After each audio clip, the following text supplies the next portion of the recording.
Welcome to Beginners Academy. We have an audience on Zoom, and our topic is getting started with amateur satellites. I originally did this talk in 2017, so I made a few updates. My name is Greg N4KGL, and I'm in Dothan, Alabama. So, why amateur satellites? It's something different. There's so many avenues in amateur radio, and satellites is a really interesting one. Uh, so there are lots of new things to learn when you do amateur satellites. And when I originally made this presentation, it was at the bottom of the solar cycle. Now we're at the top, but any time is good for amateur satellites. They don't depend on the ionosphere like we generally do for HF communications. And most amateur satellites use VHF and UHF. There are uh, maybe one might use 10 meters or so it's possible to use 10 or 6 meters perhaps, but the majority is VHF, UHF. And that works out fine because most of us have a VHF, UHF radio. Um, it can be done with a technician class. You don't need to be a general or higher. It can be done outdoors with minimum equipment, and we'll see some examples of that. And it can be combined with other portable operations. Like a lot of amateur radio, it's interesting to do it outside. And it counts for field day bonuses. Um, and you can do it in other contests. And some people chase awards. We'll look at the grid squares and talk about that. And I picked a satellite to use as an example. It's a Saudi satellite, and it's known as SO50. And the wonderful thing is, it was launched in 2002, but here in 2025, it is still operating. So that is awesome. It it is it's in a low Earth orbit, as almost all amateur satellites are, and we have some other data on this slide.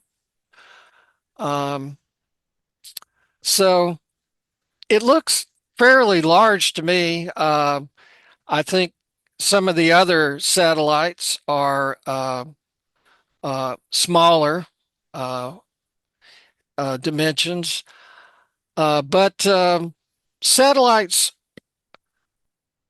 amateur satellites in particular, a lot of times are a project that they're doing some kind of experiment, something new with a satellite, and as well as having a FM repeater for amateur radio. So, so they might have extra stuff, particularly in the beginning, and we hope they stay around so we can use them for amateur radio. All right. Well, SO50 is an FM repeater, but unlike most of our FM repeaters, it is two bands or crossband, and the uplinks on 145.850 megahertz, And the downlink is on 436.795. And sometimes they call this a bent pipe because it takes the uplink and puts it right back down. And so there are details with each satellite. Some of them, like this one, require a PL tone. And this one has a different tone to turn it on. Chances are somebody else is going to handle that in a different country, probably. Um, and um, a notable thing here is the transmitter for the downlink looks like it's 250 milliwatts, but that's enough power because it's basically line of sight. Um, and anyway, each amateur satellite has their details, and fortunately, this one just keeps on chugging, and so it's one that you can use, and it's among a half dozen or so FM satellites. So my part of the talk tonight is on FM satellites, and Chris VA3ECO is going to cover linear satellites. Here's some pictures of the orbit, and obviously the satellite. Well, it's interesting. Your views at the top, basically look like a straight line or a circle, but when you put it on a map, it has the shape at the bottom. And so the satellite uh, makes an orbit in about 90 minutes, but it's going to go over a different part of the Earth in each successive orbit. So you have to pick. I'm calling it an orbit. We also call it a pass. So you have to pick a pass where it's going to, its footprint covers your area. And speaking of footprint, this circle on this globe um, is what I understand to be the footprint for SO50. It's really big, but as the satellite passes over, you'll be on the edge of this, and uh, depending on the relationship between you and the satellite, it's at different what we call elevations. So we'll get into those details. So to do satellites, there are many tools online. There's apps for your phone, and I just use this one to show an example of passes. This is way back in 2017, using it as an example. And AOS is acquisition of signal, and LOS is loss of signal. So just obviously, this is going to tell you what opportunities there are. And this is based on uh, your location on the Earth. All right. And the third column there is duration. And this is pretty typical of amateur satellites. Uh, you can see there are durations of 9 minutes and 7 minutes, 10 minutes, 12 minutes, 13, up to 14. And uh, this depends on the relationship between you and the satellite. it may not be coming directly overhead. Um, so something that you want to take note of is the maximum elevation uh, column there. And so generally, you're looking for uh, higher elevations, and those are going to be longer duration passes. Um, the but when you kind of get more confidence, you also could take advantage of some of the lower elevations and actually work people, possibly uh, in another country.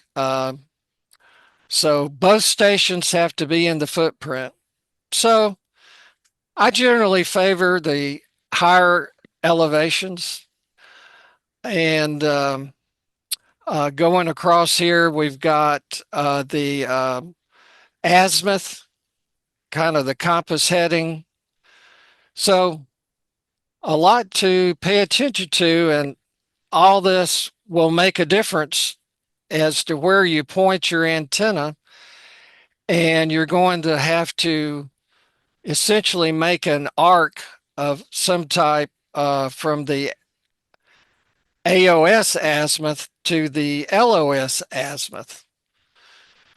So for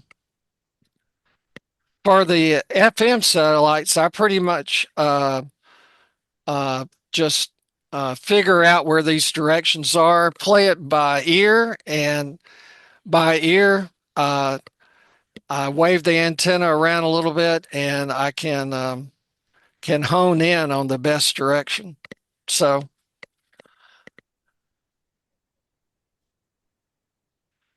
and speaking of the tools available, my favorite is ISS Detector, which is an Android app.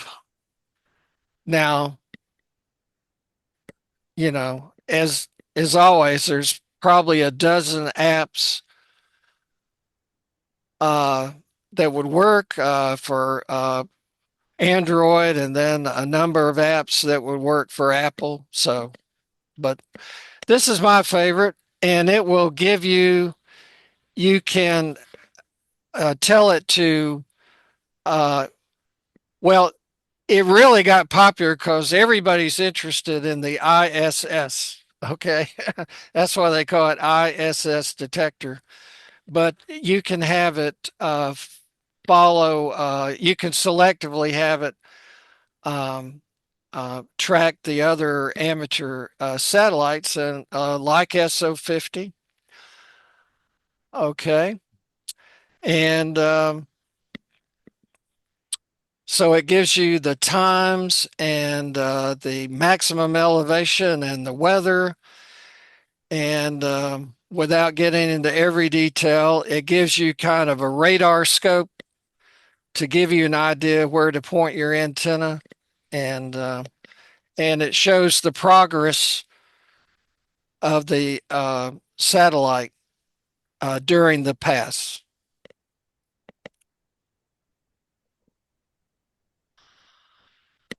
Antennas, really, for any amateur satellite. I'm showing a couple of the uh, antennas that have some gain, and the one on the left is an elk. This is the brand name or model name. It's an elk antenna. It is a log periodic, and um, I like it. It's uh, um, is not as doesn't take as much area as the one on the right. So both of these are very popular antennas. So it's a matter of choice. And the elk will, of course, work on 2 meters, and it also works on the third harmonic, which is 70 centimeters. So it works for both bands. And as well, the antenna on the right is the arrow, and it's built from arrows, by the way. And it is two nested Yagi antennas. The longer elements are for 2 meters, and the shorter elements are for 70 centimeters. And so the arrow antenna can have an optional duplexer or diplexer. I took my diplexer off. Those are details, but if you were to buy one, you'd want to evaluate whether you needed that option or not. So as you can see, these are handheld. It does take a certain amount of effort to hold it, point it through the 12 minutes. You can use a tripod. Chris turned me on to a tripod idea. He'll talk about that. Yep. Well, what radio can you use? Well, I would pretty much all the dual band radios are candidates to try. Actually, I don't know why any of them wouldn't work. We've got a Baofeng on the left and a Kenwood HT in the middle. That HT will do full duplex. We'll talk about that in a moment, as well as the radio on the right, with FT 8800, which isn't made anymore. It was full duplex too. But I'm going to talk about why you don't have to have full duplex. One thing that motivated this talk is that Ken, our ham watching tonight,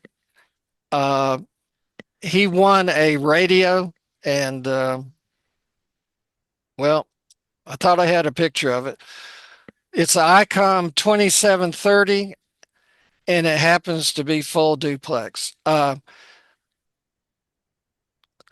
thing about full duplex is it's a minority of the radios that have it, and but the ones that do full duplex are, popular for satellites.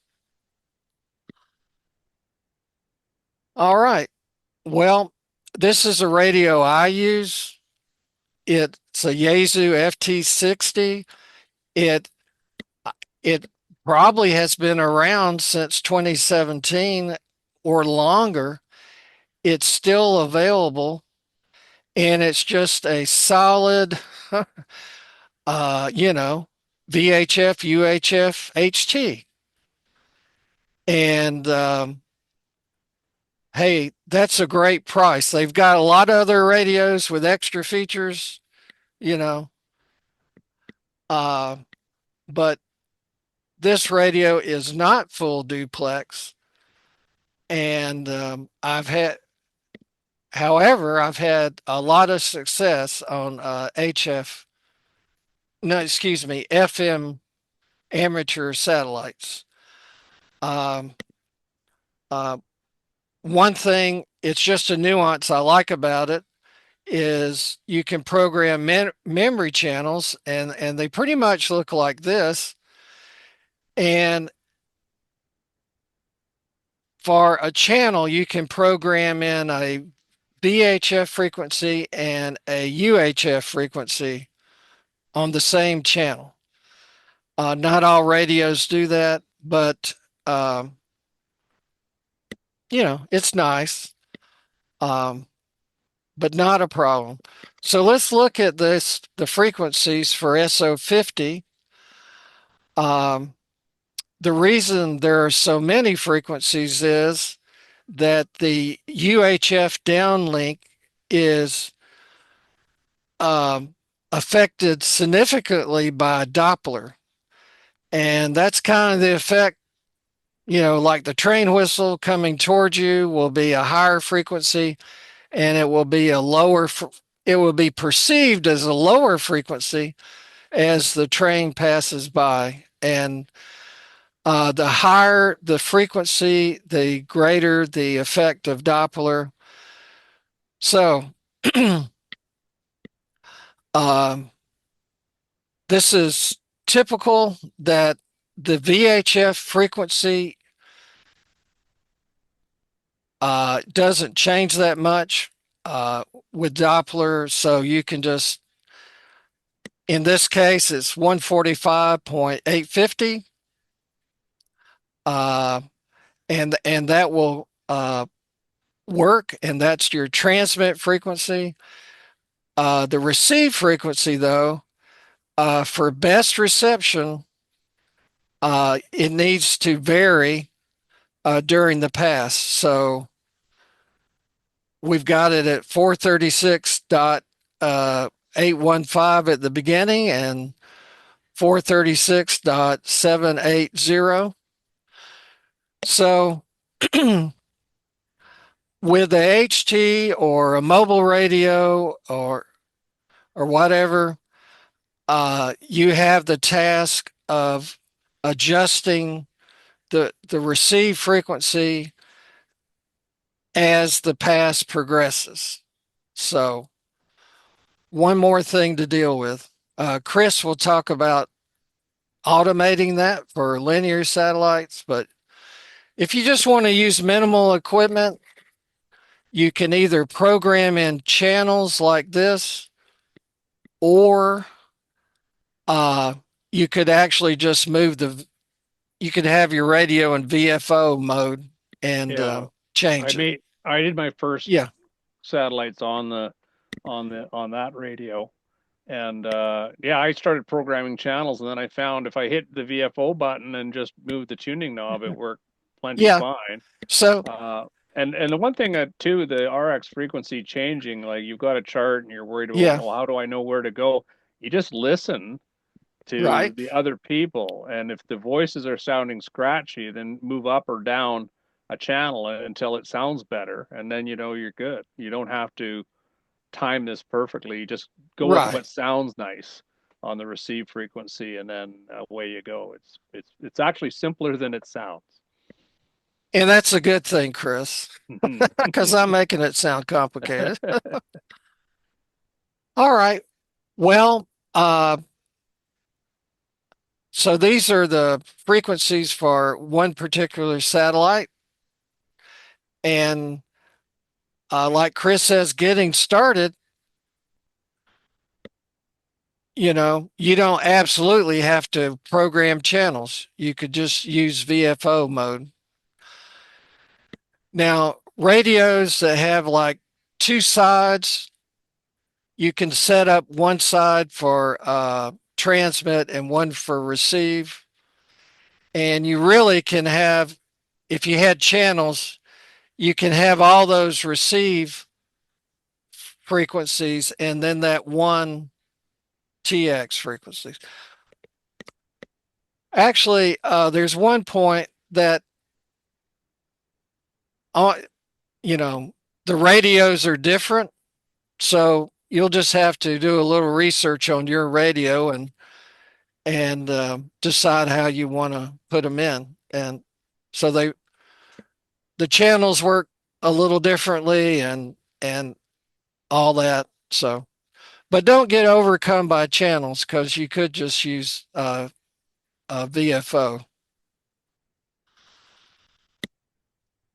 All right. Well, a another example of a crossband repeater is the one that is located on the ISS, and uh, actually these are different frequencies, but it's the same concept that the downlink is on UHF, and here we have five frequencies um, to account for Doppler. And up top it says the uplink is 145.99 with a particular tone. So this is very similar to SO50. There are some satellites that have it turned around where the uplink is on VHF and the downlink is on UHF.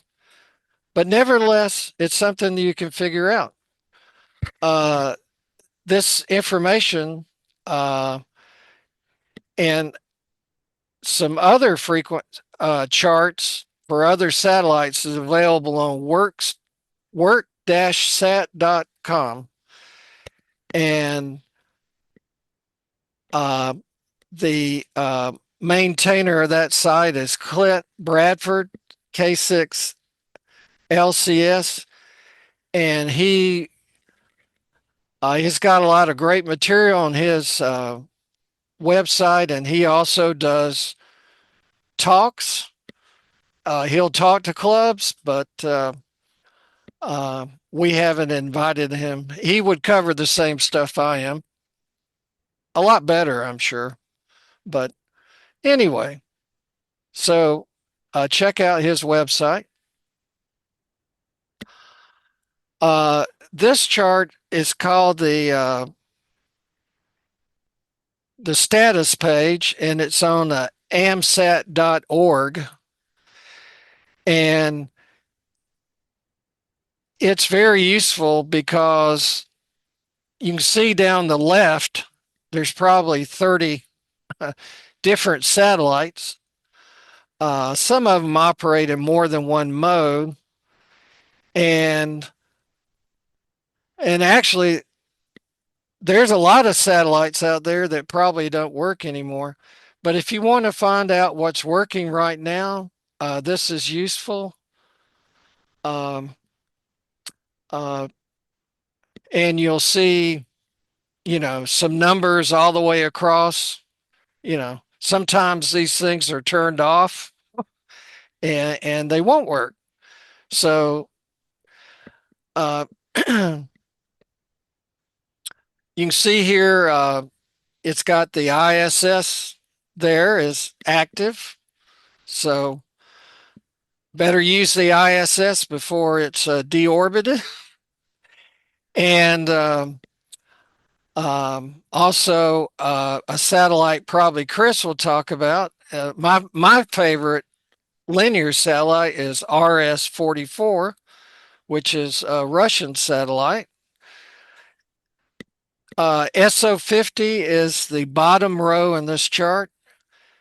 And there's a new satellite I haven't tried. It's SO124. So among all these satellites listed, there's four, five, six of them that are active. Um, and this list changes because they'll go out of service and then new ones are launched. So,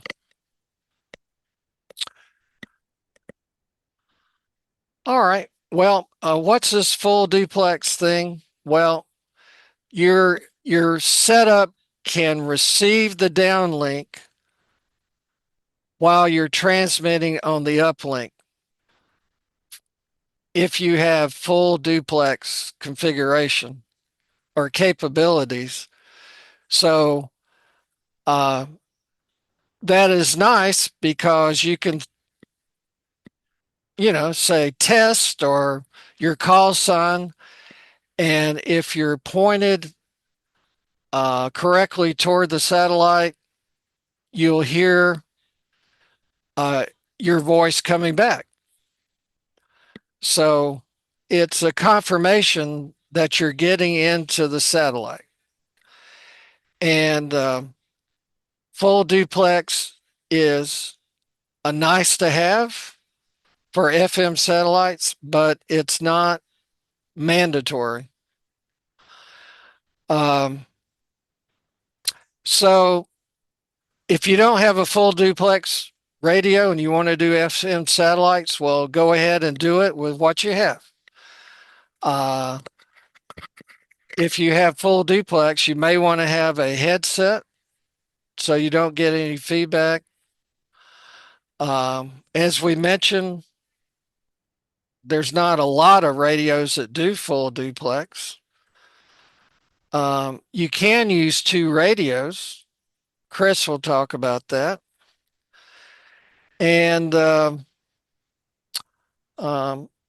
there's a possibility the full duplex radio will cost you some extra bucks. So, but it's not something that you have to have. And now this radio, Ken, um, KB4XT and Enterprise won this radio at the recent Wiregrass Amateur Radio Club tailgate. Now, I don't know why they gave away such a nice radio, but Ken discovered that it is a full duplex radio. And so Ken is doing some research of how to use it for amateur satellites. And Bluetooth. Oh, it's got a lot of stuff. That'd be handy for your And microphone and earphones. yeah, and Excellent. there's It doesn't come with Bluetooth. You have to buy a little extra board. oh man. Oh. Oh, come on. Oh, optional Bluetooth. Oh Yeah. man. Well, that'll be your Christmas present. the thing is you have the radio, but when you start buying accessories from Icon, Ooh, it's going to be all the trouble. accessories are expensive. Yeah, that's where they make the money. Well, anyway, and Ken, what is that channel that covers amateur satellites in this particular radio? I'm not sure what you're asking. Well, the YouTube channel. Oh, I can't remember it Yeah. right now. I There's think it's digital. No, it's something ranch. something rancher, Yeah, but he's got a lot of stuff, and he uses this particular radio. yeah, yeah. Well, it's cool. I don't have one, but it's cool. But you will. No, I'm not gonna get one. All right. Does anybody know what this is? About It's the grid map. It's a grid square map. And satellite operators like to exchange 4-digit grid squares. And we've got the shaded area like EM, and for Dothan, it's EM71.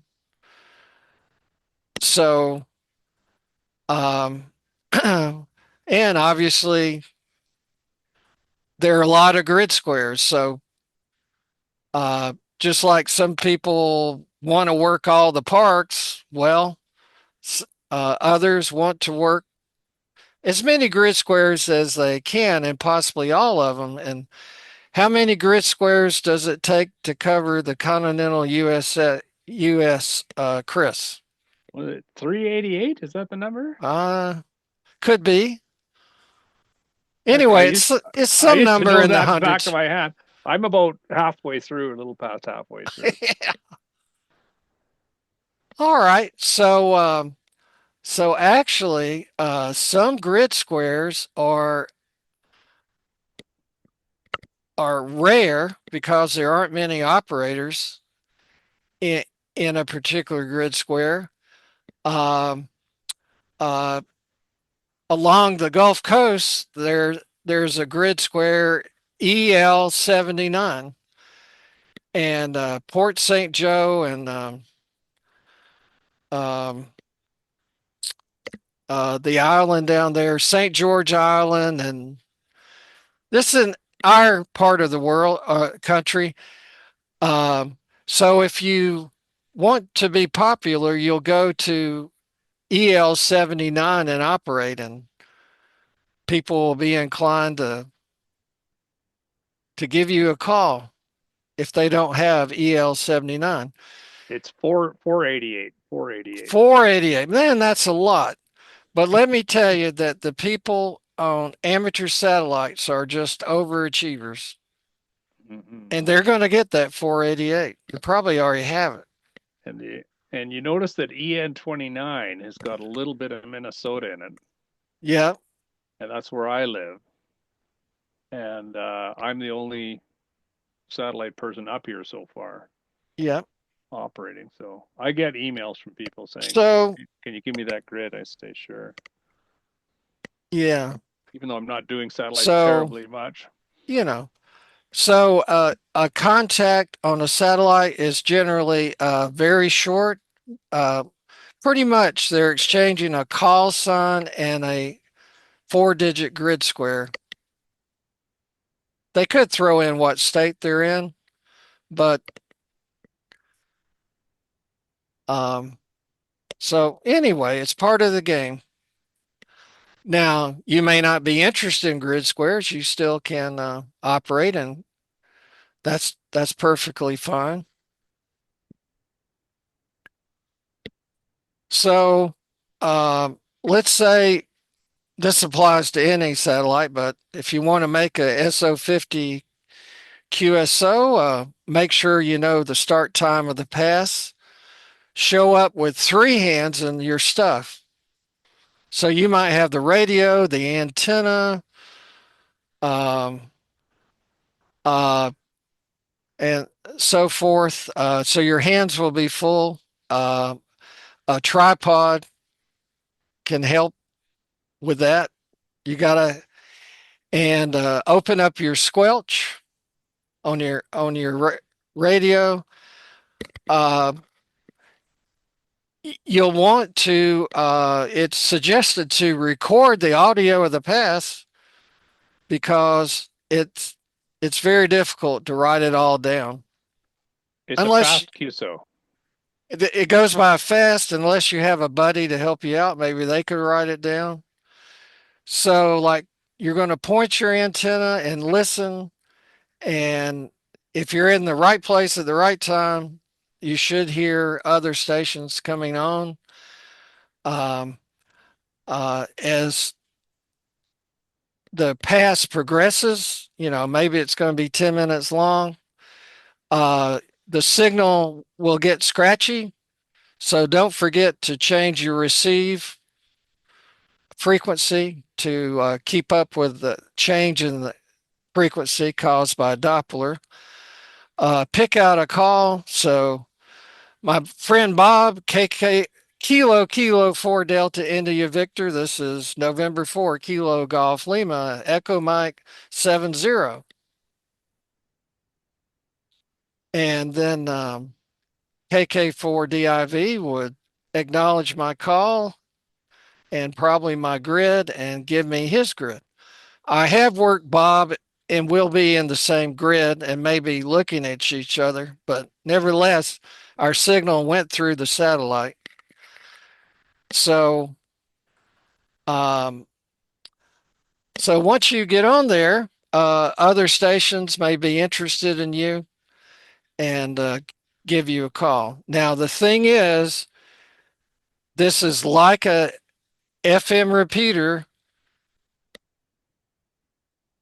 like we have all over, which is basically a single channel to to use. So you have multiple people trying to use a single channel, and they might step on each other, and so Be polite. it be polite. That's right, and we'll give you an example here shortly. We'll get right to that. Ah, You can get your feelings hurt on there sometimes. yeah. Okay. Well, all right. So some additional tips. if you're into this, you'll want to use Logbook of the World to log your QSOs and get confirmations. Uh, there's this, there are awards based on how many grids you worked if you want to participate in that. And we already talked about being in a rare grid, and you can operate on a grid line. And so the other station will get credit for both. So you can figure out the boundary of two 4-digit grids and get on that very spot. Or you can be the corner of 4 different grids. Or you could do 4. Yeah. Hey, I basically have a YouTube video of a pass that I did in Kansas, and I was on a grid line, and on the right is the HT, the FT50 HT. On the left is the arrow antenna in my shaky hand, and this pass went exceptionally well, but you'll get to hear what a pass sounds like. So let's see. So hopefully you'll hear some audio. Here we go. All right. It's the start of the pass. AO92. Saturday, August 18th at 11:14 Central Daylight Time. Should be coming from this way and heading over. So we'll see what we get. We are on the EM2829 grid line. This is N4KGL. And Susie.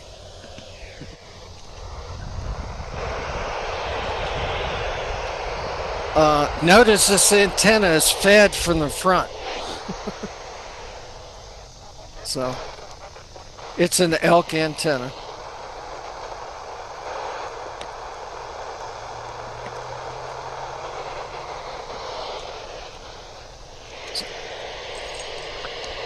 We'll get there. Kind of make sure the elements are tight. And I got that squelch open. I've got it to the first frequency.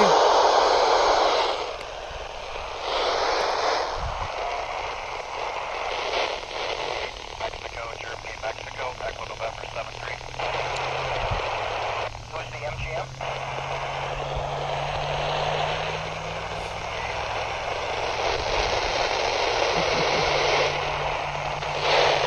Mexico, Germany, Mexico, Whiskey 8, Mexico, Germany, Mexico, Echo November 73. Whiskey 8, Mexico, Germany, Mexico, and 0KK, EN35. USL, thank you, 73. Whiskey 8, Mexico, Germany, Mexico, Kilo, Echo 0, Papa Bravo Romeo, Echo November 26. Papa Bravo Romeo, QSL, please copy, Echo November 73.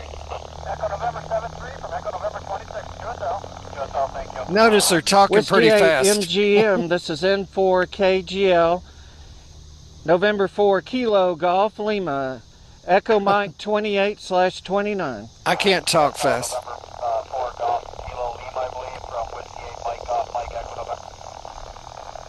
All right, it's November 4, Kilo, Golf, Lima. Thank you very much, QSL. N4, Kilo, Golf, Lima, KE0, PBR, Echo November 26.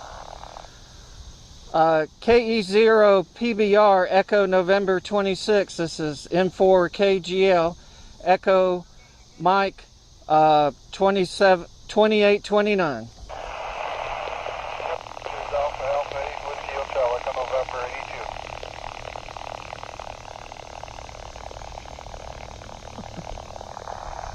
82. Come again? Now it sounds like a couple of stations are November 4, Kilo, Golf, Lima. colliding. Kilo, Kilo. The Kilo Hotel Echo November 82. Echo November 82. Your call sign again?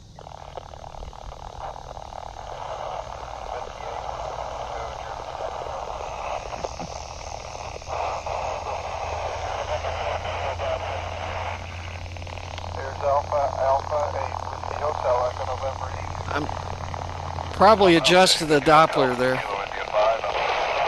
Echo Mike 15. QSL, here's Alpha 8. Whiskey Hotel Echo November 82. Alright, QSL, thank you. Alpha 8. Hotel, Kilo India 5, Alpha 5. November 4 Kilo Golf, Lima, K2 MTS, Kilo 2 Mike Tango Sierra, FN 32. Kilo 2 Mike Tango Sierra QSL N4 KGL Echo Mike 28/29. QSL, thank you.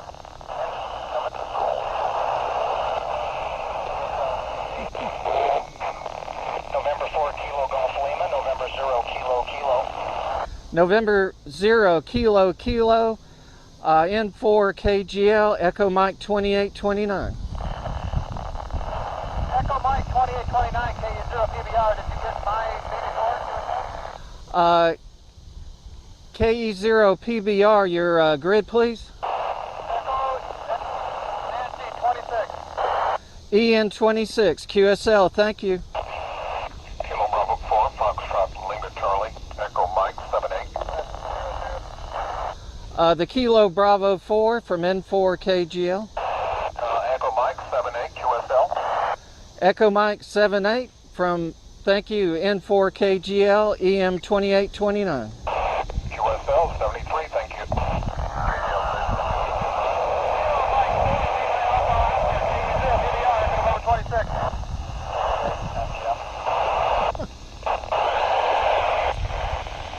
November 4 Kilo Golf Lima from Whiskey 5 Romeo Echo Lima 29. Echo Lima 29, Whiskey 5 Romeo from N4 KGL Echo Mike 2829. Thank you. November 4 Kilo Golf Lima from W5 RRR Echo Lima 29. W5RRR Echo Lima 29 QSL from N4 KGL EM28/29. QSL 73. Bye bye. Kilo India 5 Alpha Uniform Echo Mark 13. Kilo India 5 Alpha Uniform X-ray W5 RRR Echo Lima 29.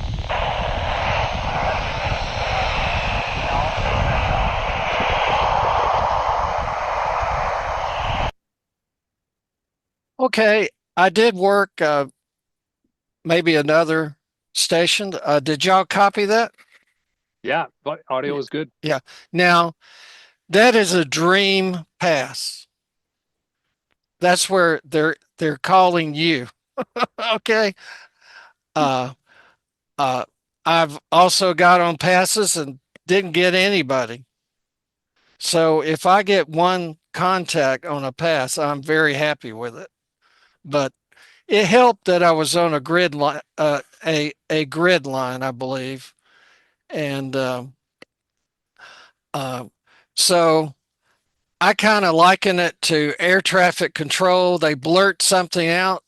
You're supposed to catch it, hear it, and repeat it back. And Sometimes if I'm confident of my tape recorder, I'll just get yeah, his call sign and just go, Roger, Roger, I got your grid, yeah. and then I'll get it later. Because So my yeah, brain I'm doesn't doing work that that. fast.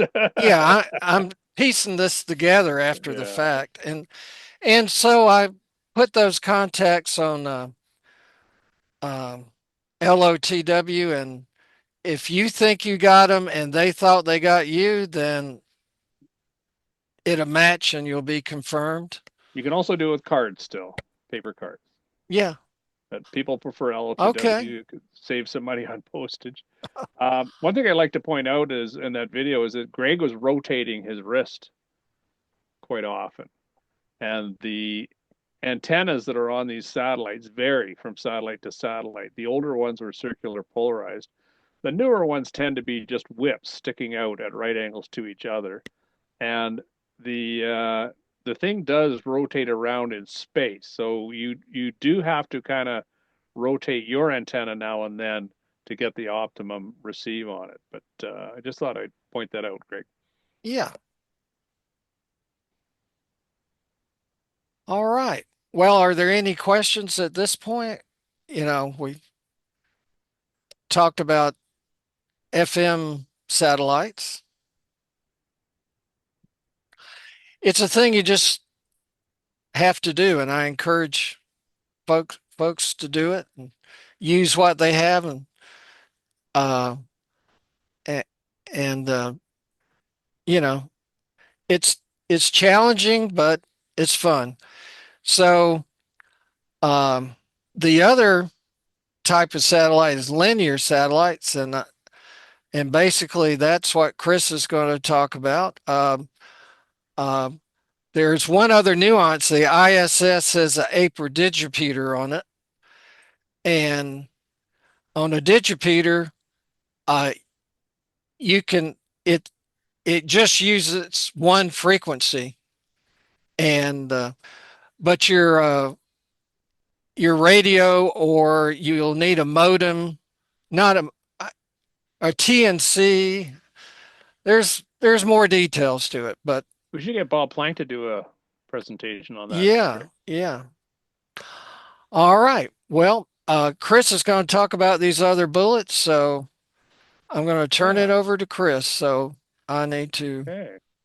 stop I'll do my it. share and let Chris share his. Okay, and I jumped Chris is into up in Ontario, but sometimes he shows up on down the here. dark side. Yeah. Now I want to do audio. Where is that? Share a sound. Check There it is. boxes are on the right. Yeah, it used to be on the left, wasn't it? Long time Well, ago. it was different, and I missed it first time around. Keep changing things on it. All right, so we're looking at a blank screen right now. Let me bring up my first slide here. Doppler, we've already gone over, but I just thought I'd reiterate what Greg was saying. If you're standing on this side of an ambulance, you'll see a higher pitch. And this person on this side where the ambulance has already gone past will hear a lower pitch. The same thing happens with the radio frequency. You wonder why going down the highway with your car, it doesn't affect you listening to your FM radio, because the velocity of the car is not really anywhere near the velocity of light, which is what your radio waves are traveling at. Unlike sound here, in this example, 700 miles an hour, it's quite effective when a 50 mile an hour ambulance is running past you. But on a satellite, they are going a chunk. I don't know what percentage, but a fair part of the speed of light, because they're moving fast, and that will actually shift the frequency up or down. On the FM, it'll affect the clearness of the sound, but it won't shift the frequency at all. So as long as you're within what they call a capture window, you'll hear okay. It'll get crackly, and then you know it's time to switch off to a different band, or sorry, different channel, as Greg called it, or tune your VFO. But on the linear sats, it's a little more annoying. It's a little more sensitive to that, and it affects the frequency. So the tuning becomes a little trickier, a little more critical, and it's a bit more work. So we'll get into that in a bit of detail. That's what Doppler is. What can you do? Well, if you've got a radio that will tune single sideband on VHF or UHF, and I know a few of you do. I'm thinking particularly about the FT991. You can just get that antenna out on your balcony or whatever, listening to one of the linear sats, and hear that frequency change. And you can grab the VFO knob and manually move it and track it.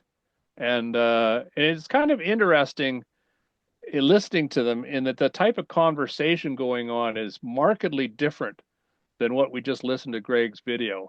They can be quick. It can be, especially someone's in a rare grid. It'll be very much like the FM, call sign grid, call sign grid. But if it's someone who's not in a rare grid, you'll actually have conversations going on for sometimes the whole pass of the satellite, because it's a band pass of frequencies that can fit a dozen conversations in there. And if someone wants to do a rare grid, they can work down here and work a ton of people. And someone 3 kilohertz away can talk about how they batter their fish, or what kind of lures they're using that day when they go fishing or what have you, starting your car last night, whatever. Like you can get into any kind of conversation you want. So it's a little less hectic on the linear satellites, but it's more work trying to make the frequencies work. Um, the second thing you can do, if you don't have an FT991 and you're still kind of curious about linear sats, let's say you tried the FM and you're thinking, well, maybe I want to give that a shot, but I don't want to go out and buy a whole radio and then find out it's not for me. You can pick up a radio for $30 to $50. One of these RTLSDR.com radios. Now, these are dongle radios that plug into your laptop or a tablet. I'm not sure about an iPad, but I do know that they've got programs that will work with them in Android family. And they will tune FM, or sorry, VHF or UHF, FM single sideband, AM, any mode you want, just by clicking on the software. And it's really a lot of fun to get out. The advantage of doing this, if you do decide to get into linear sats someday, you can pick up a FT991 or a similar radio that does single sideband that's not necessarily full duplex, and put the two radios together and end up doing full duplex using two radios. So I'll go jump back to a slide here. And this is what I've done here. So this is Horizon South, Panama City Beach. Front Beach Road is just through the trees over there. One radio is here, FT857, I use for portable operations and stuff. It's got the little roll bars on it because it gets the heck beat out of it. And the other radio is right here. And at the time, it was worth about 25 bucks. Like you can see now, they've gone up to 30 or 40, but that's it. And one radio attaches to the VHF portion of the arrow antenna, and the other one attaches to the UHF portion of the arrow antenna, and away you go. Now, I found that I was getting some interference from one band to the other, so I put a little stub here that kills the UHF going to the dongle radio when it's listening to VHF. So this cleans up the VHF going to the dongle radio if I'm listening on VHF. And there we go. And it worked quite well, even through the palm trees and stuff. It worked very well. Controlling the two radios is some software that I'll talk about in a minute. This one here, and then this is what the SDR radio comes with. Well, it doesn't come with, but it's free to download all kinds of programs that you can use to listen to the audio. This is the most simplest one called SDR Sharp, and it does a great job of getting the audio out of that radio into this program. And that's a close-up of the radio again. Similar setup. This is on my front deck. This is where I am now. Running, again, same radio, dongle radio. So I've got a base station here with big Yagis and a Kenwood TS2000 full duplex radio. But when I'm portable on field days or just for fun or visiting Florida, this is my portable setup. And again, there's your software here that coordinates the frequency of the radio. So all that Doppler shifting that Greg is talking about, all automatic, done by the program. And in fact, I think the next slide is it happening. Now let's see if we can hear this. I'm not sure how the audio is going to work out. Oh, my problem is my controls are hiding behind my my bar that controls my sharing screen. How do I change that again, Greg? We talked about this before. Uh, Isn't it the 1, 2, third one over from the arrow? yeah, this No, one back, go here. back. Now go back. Take your Oh, arrow, this go one. back. That No, guy. back. No, back, This way? back, back, back, back, back, back, back, back, Oh, you guys back, can back. see it. See, I can't. Yes, one. Go forward 2. Past the 10, past Oh, the, there it there you is. go. There. Thank you. See, I couldn't see that because I've got this. Oh, you know what? There it is. You guys can't see it, but I've got my Zoom menu here. Hide floating meeting Yeah, controls. Is I that do the one? that. Yeah. That's the one. There we go. Now I can see it too. Oh yeah, there we are. Okay. Speaker. Okay, let's play. I can hear it. Uh-huh. Okay, this is me talking to myself.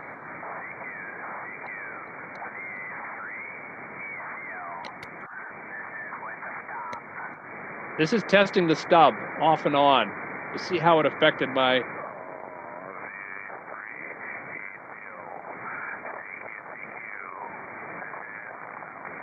That's without the stub. See how crackly it was? Then I put the stub back on. VA3ECO with the stop.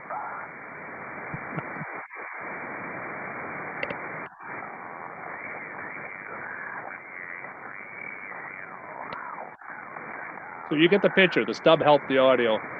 I'm going to pause it after the next one.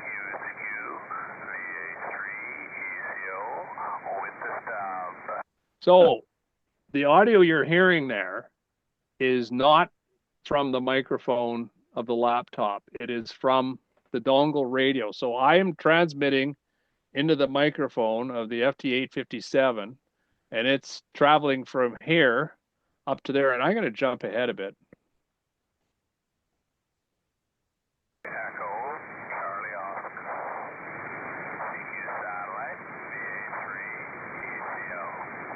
This shows you a couple things. One is there's not as many people on the linear. So I was calling CQ here for like 10 minutes and no one came back. So it's not as crowded for one thing.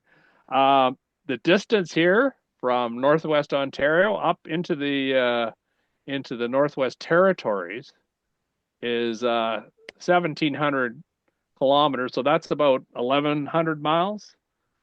So my voice is going up to that satellite 1,100 miles away on 435, 349 up on UHF, coming back down on VHF, and then being recorded here. So that my audio has taken a probably a 2,200 mile round trip as I'm speaking right now. The software that you're looking at here is called SAT-PC32. I'll tell you right now, it's not a pretty software. It's like it was written in the 70s, but it's very effective. It does the job. A lot of people still using it. Is it the only software for doing this? No, there's another one we'll talk about in a minute. But actually, there's a couple of them. But this one is very effective. What else was I going to say about this? Yeah, it gives the azimuth, the elevation, much like Greg was talking about. The white or the lightened up circle here is the footprint of that satellite at this point in time. So I could talk to someone if they happen to be listening in Washington State, Oregon, Alaska would be coming in well. Some of the linear sats are higher than this, and you can get right into France, Germany, and some of the European countries from here, especially from Florida. You guys would probably be able to do it even easier than I can from up here. So that's any questions on that? I know it's quite a chunk of information, but anyone got anything to ask? No, we'll push on through. This is getting into more complication, and I don't know that we need to cover it, but I just thought I'd throw it out. This is what the SDR Sharp software that I'm doing the audio with performs with. You can set it to FM upper sideband if you're doing a linear sat. So you can do the FM satellites with this too. It's got something called Calico Cat, and what that is, it's a emulation program that makes this little $30 radio pretend that it's a Kenwood TS2000. And therefore you can go into programs and say, and the program will say what kind of radio you're running. You say, oh, it's a TS2000, and it'll think that that's what it's controlling. So it can control the frequency of this and report back and forth between the control program and it. And it's not coming through on COM port 99. It's a virtual COM port. It's not actually a hardware one. It gets a little complicated, but you convert that 99 over to COM port 98 once you get into your computer with a COM port transmitter. And now this is where the setup in my control software goes. Radio 1 is the Kenwood TS2000. No, it's not. It's actually that little $30 radio, but it thinks that's what it is. So there's where the COM port comes in. And the other radio you saw on the bench was this FT857. This software knows that radio 2 is for transmit, radio 1 is for listening, and that's how it works. So yes, it's a little complicated to set up. If you're going this route, want to send me an email, I can guide you through it. There's tons of stuff on YouTube. It's once it's done, all that Doppler tuning and stuff is all automatic. It does it automatic. I'm going to jump back just for a second here. And let's look at the frequencies here. I'm gonna move ahead a bit.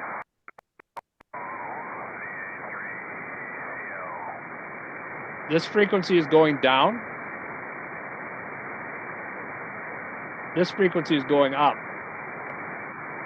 So the computer can figure all this out and make it just exact so that my voice stays the same from the point of view of the satellite, or from the point of view of anyone else listening to this satellite running a similar program. That way we're not having to shift back and forth in frequency.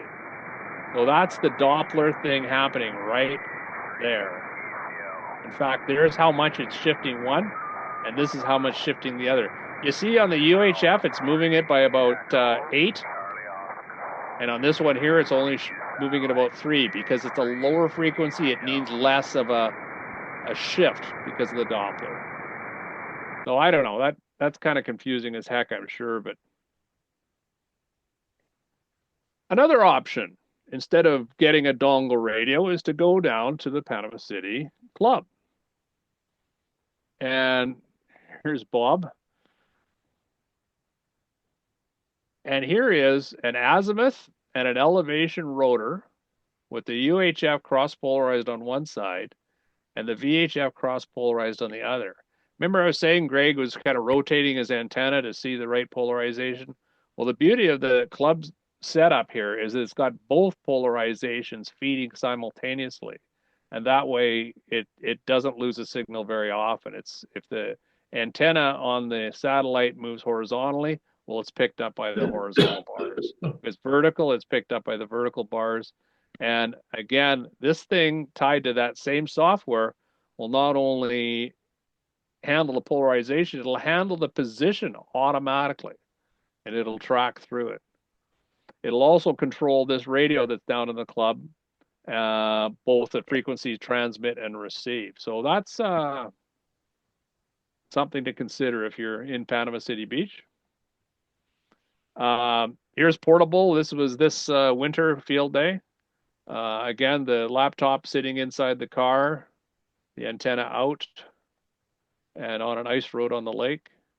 Yep. And, well, Chris, I thought I mentioned that since there's a lot of things to do, sometimes you can get a friend to do pointing the antenna, and absolutely. so you can focus on the rest of it. Yeah, and Greg mentioned about the setup. This is the Arrow antenna with the foam handle removed. They've got 1/4-inch threaded holes at the base of the antenna. I don't know if it was by design or what, but it's the same size of hole that a camera tripod uses. So you take the foam off, it just slides off. You thread your camera tripod through there. Then what I did was I put a piece of 5/8 wooden dowel and a chunk of iron here, and I slid this back and forth until the thing just balanced. And now when I move it up or down or left and right, I can have these friction controls set very light so that I can move the thing with my fingers. And as far as rotation, I grab this little plate and I can flip it up 90 degrees, as in like when you're taking a portrait picture, or down flat when you're taking a landscape picture. And you can tell looking at Greg's video, I don't know about you, but holding even something light for 15 minutes with your hand, your arm gets tired, like really tired. Mine does. And this solves that problem.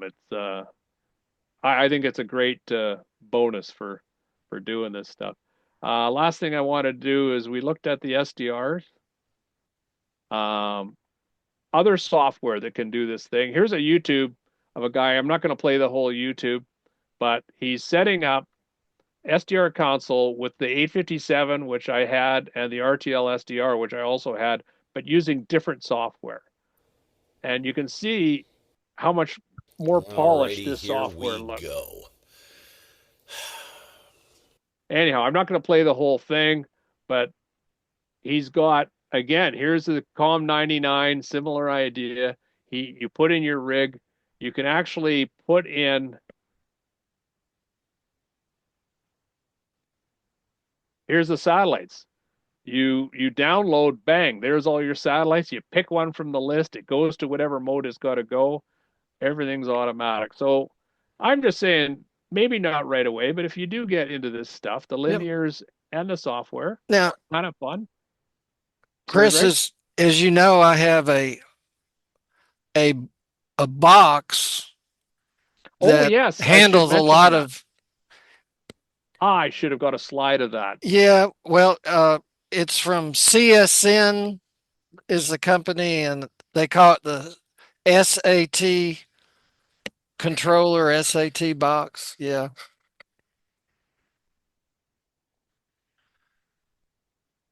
There it is. Yeah. So yeah, 275. Now, if you've got the ICOM, either the older 910 or the new 9700 or the one I believe that Ken got would work with this, wouldn't it? Greg? Maybe. I'm not sure. I'm not sure. Won't say that for sure, Ken. But anyhow, this box here will connect to the radio, and it's got all the satellites in there. It's got all the timing set up, and it handles all that stuff that I was talking about in one little box. And it's got an interface, Bluetooth, to your phone or your tablet. So you're not actually running it from this little window. You're actually using your smartphone to say, oh, let's work SO50 right now. It's actually wireless. It's Wi-Fi. It's Wi-Fi. Oh, it's Wi-Fi. It's not Bluetooth. Yeah, that's right. That's it's a right. Wi-Fi connection. Anyhow, wonderful little machine. Greg and I have used it for 2 winter field days, I think, wasn't it? Yeah. Yeah, in Georgia, and it's a humdinger. If you've got an ICOM, definitely something to consider. I don't. I have a Kenwood and a Yaesu, so I did it through the laptop idea. Last thing we're looking at is what Greg already talked about. You're wondering, like, okay, there's linear, there's FM. How do I know which one's which? There are websites that will tell you. They get out of date so quickly because these satellites will fall into the atmosphere and burn up, and then they'll launch another one 2 weeks later. This is the status page right now, and you can, let's say this afternoon, I was dusting off my equipment, thinking I might try to do a live demo today. That pass has gone too late for us. Oh, we're getting after 9 o'clock. Anyways, I thought I'd try to do AO7, and I looked at AO7, a tried and true satellite, one of my favorites. The red means not heard. Huh. So here we are. This is probably 2031 UTC, which is just about half an hour ago, an hour ago. And, or would it be? No, it wouldn't be. Anyhow, recently, not heard by this guy, not heard by that guy. This one looks to me like perhaps it's dead. Um, the history of this particular satellite, and this is the beauty of this page. You see the underlined satellites with an underline? That means you can click on them and find out about them. So I'm not going to read you all this stuff, but this satellite is 51 years old. It ran for about 8 or 10 years, died for like 20 years, and then came back to life once the battery got open circuited and started running off just photocells. So when it's in the sunlight, it runs again. And it looks like it just, unfortunately, it just died 3 days ago. So if this is true, if it doesn't come back, this is pretty big news for a satellite that's run 51 years. One of the oldest working satellites up there, apparently. I think one of two or something like that. That's the AMSAT status page. If you're looking for it, Google AMSAT and the word status, and it'll take you right here. Any other questions? So that's it for linears. It's kind of confusing, but they're fun too and a little more relaxed than the FM. But I suggest the Yep. FM first, easier, and listen along on the linears. See what you hear, see if you like it, and go from there. Yeah.